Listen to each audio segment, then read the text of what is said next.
Assalamualaikum warahmatullahi wabarakatuh. Selamat pagi semua. Salam sejahtera untuk kita semua.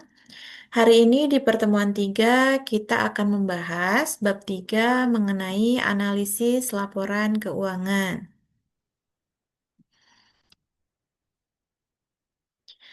Sebelum masuk ke dalam perhitungan, kita harus tahu dulu nih, apa itu analisis laporan keuangan.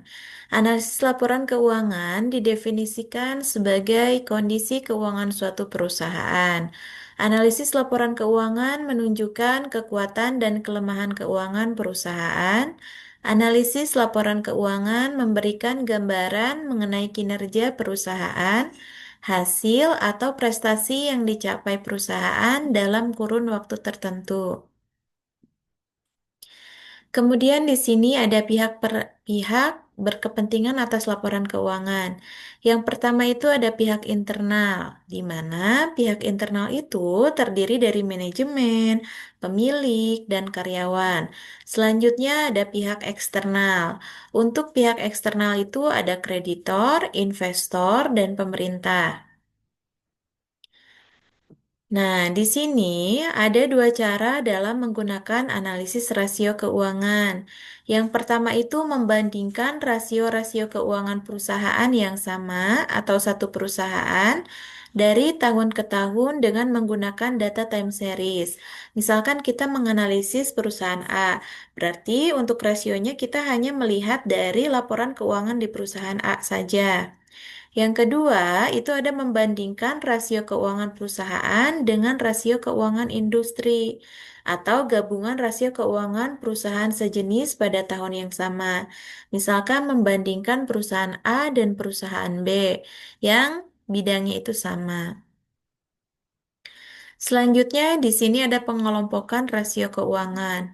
Rasio keuangan dikelompokkan yang pertama itu berdasarkan sumbernya dan yang kedua itu berdasarkan penggunaannya. Rasio keuangan, jika dilihat dari sumbernya, itu sumbernya ada dari neraca, ada dari laba rugi, dan ada dari rasio neraca dan laba rugi atau biasa disebut dengan rasio campuran. Sementara berdasarkan penggunaannya, rasio ada 5. Yang pertama itu rasio likuiditas, rasio liabilitas, rasio aktivitas, rasio profitabilitas, dan rasio penilaian. Nah, sekarang kita lihat dulu rasio berdasarkan sumbernya. Tadi sudah disebutkan ada 3, ada rasio neraca.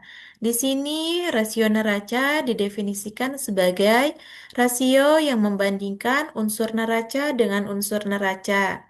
Yang kedua itu ada rasio laba rugi, rasio yang membandingkan unsur laporan laba rugi dengan unsur laporan laba rugi. Dan yang ketiga itu ada rasio campuran, yaitu rasio yang membandingkan unsur neraca dengan unsur laporan laba rugi atau sebaliknya, membandingkan unsur laba rugi dengan unsur neraca. Jadi, kalau misalkan kita melihat dari rasio neraca, itu kan tadi sudah dikatakan bahwa membandingkan unsur neraca dengan unsur neraca. Contohnya itu membandingkan antara total aktiva lancar dibagi dengan total hutang lancar. Itu masih masuk ke dalam rasio neraca. Yang kedua itu ada rasio laba rugi yang didefinisikan sebagai pembanding antara unsur laporan laba rugi dengan unsur laba rugi. Contohnya, penjualan berbanding dengan total biaya atau biaya kotor atau laba kotor. Itu masih masuk ke dalam rasio laba rugi. Selanjutnya ada rasio campuran, berarti kita mengambil akun neraca dan akun laba rugi. Contohnya itu total aktiva tetap dibagi dengan penjualan atau sebaliknya. Nah, di sini ada berdasarkan penggunaannya.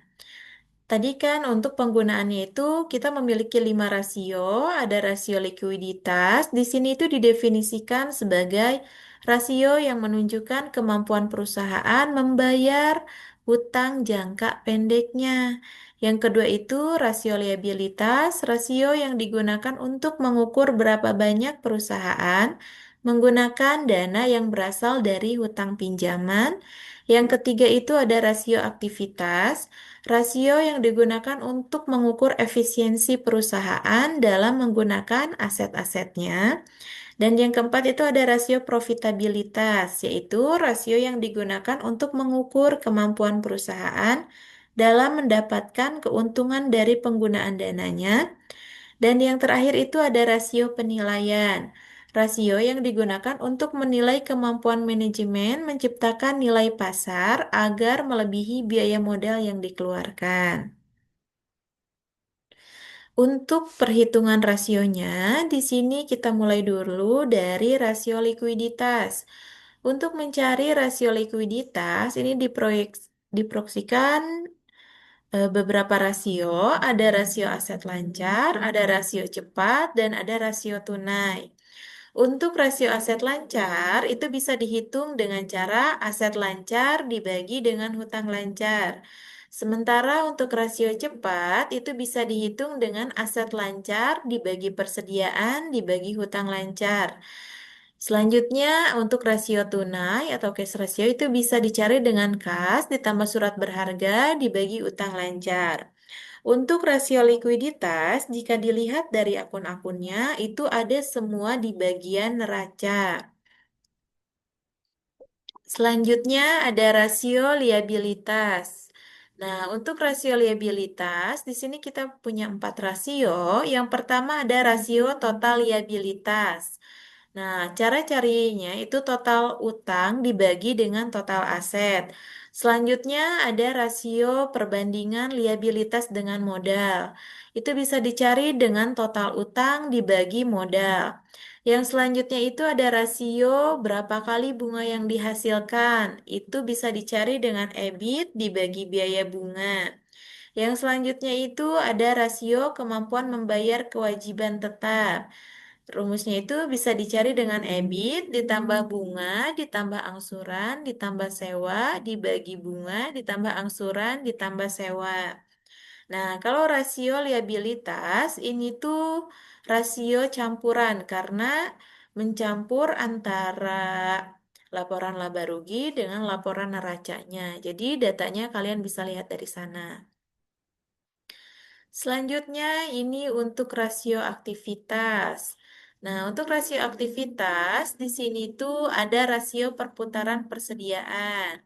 Nah, untuk rumusnya itu bisa dicari dengan harga pokok penjualan dibagi dengan rata-rata persediaan. Untuk rata-rata persediaan, kalian bisa cari dengan persediaan sebelumnya. Persediaan di tahun ini dikurangi persediaan sebelumnya dibagi 2. Kemudian ada rasio rata-rata umur persediaan. Nah, bisa dicari dengan 360 dibagi perputaran persediaan. 360 di sini itu merupakan jumlah hari dalam 1 tahun. Atau kalian juga bisa cari dengan cara rata-rata umur persediaan dikali dengan 360 dibagi harga pokok penjualan. Nah, selanjutnya ada rasio rata-rata peredaran piutang. Untuk rasio peredaran piutang, di sini tuh bisa dicari dengan cara membagi antara penjualan dibagi dengan rata-rata piutang. Untuk rata-rata piutang pun sama, piutang sekarang dikurangi piutang sebelumnya dibagi 2. Nah, untuk periode pengumpulan piutang, ini bisa dicari dengan 360 dibagi dengan perputaran piutang. Atau bisa dicari juga dengan rumus rata-rata umur piutang dikali 360 dibagi dengan penjualan. Selanjutnya itu ada rasio perputaran aset tetap, di mana untuk rumusnya itu penjualan dibagi dengan aset tetap.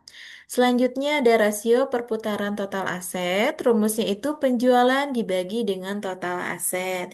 Ini pun sama menggunakan rasio campuran ya, karena di sini tuh kita menghitung antara neraca dan laba rugi. Nah, selanjutnya ini ada rasio kemampuan menghasilkan laba atau profitability ratio. Di profitability ratio ini, kita akan menghitung yang namanya rasio margin laba kotor. Untuk rumusnya itu, laba kotor dibagi dengan penjualan. Selanjutnya ada rasio margin laba bersih. Rumusnya itu laba bersih dibagi penjualan.